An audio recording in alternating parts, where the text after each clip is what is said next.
प्रतिबोधिता भगवता नारायणेन स्वयं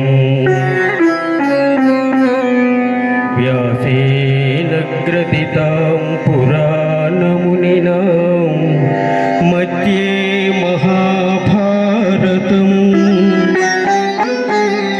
अद्वैतामृतवर्षिणीं भगवतीं अष्टादशाध्यायिनी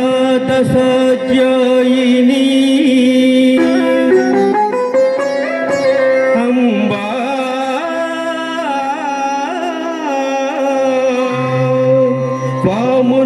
त्वामनुसन्दधामि भगवद्गीते भवद्वेषिणी भगवद्गीते भवद्वेषिणी। భగవద్గీత మహాభారతం యొక్క సమగ్ర సారాంశం. భక్తుడైన అర్జునకు నర్జున ఉపదేశమే గీతా సారాంశం.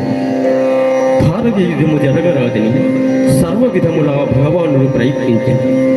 కానీ ఆ మహానుభావుని ప్రయత్నములన్నీ వ్యర్థముల. అటు పిమ్మట శ్రీకృష్ణుడు పార్థునకు సారథి అయి నిలిచింది.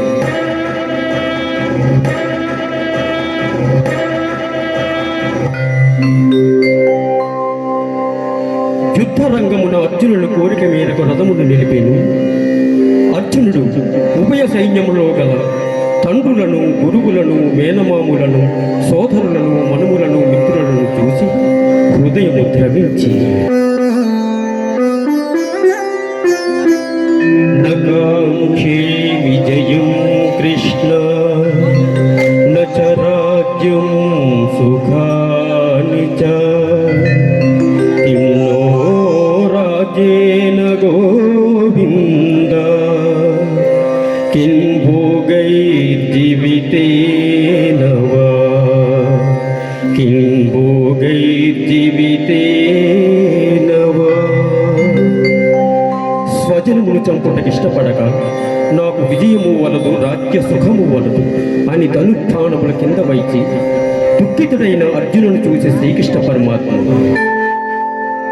అశోచ్యానవ్యచోచస్వం ప్రజ్ఞావాదాం సపాససే గతాసూనగతాం సూంచ నాను శోచంతి పండితాః నాను శోచంతి పండితాః. దుఃఖింపదగని వారిని గూర్చి దుఃఖించుట అనిచితం.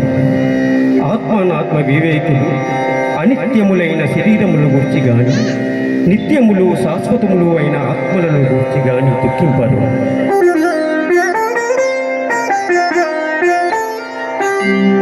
దేహినోస్మిన్ యదా దేహే కౌమారం యౌవనం జరా తదా దేహాంతరప్రాప్తి ధీరశస్త్రనముహ్యతి. జీవులకు దేహమునందు బాల్యము, యవ్వనము, ముసలితనము ఎట్లు మరొక దేహమును పొందుట కూడా అట్లే. కనుక ఈ విషయముల ధీరులు మోహము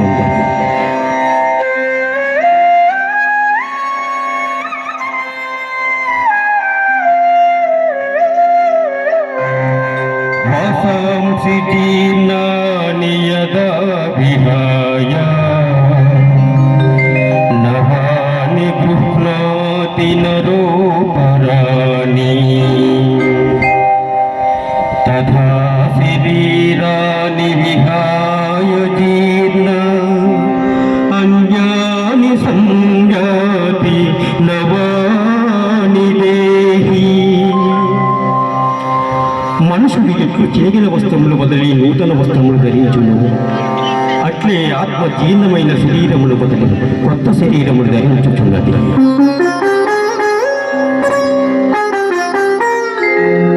నైనం చిందంతి శస్త్రాని నైనం దహతి పావకః న చైనం క్లేదయంత్యాపో న శోచయతి మారుతః న శోచయతి మారుతః.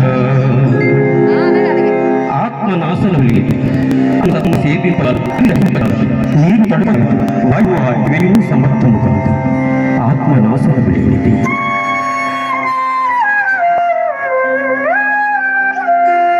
జాతస్య హి ధ్రువో మృత్యుః ధ్రువం జన్మ మృతస్య చ తస్మాదపరిహారేతే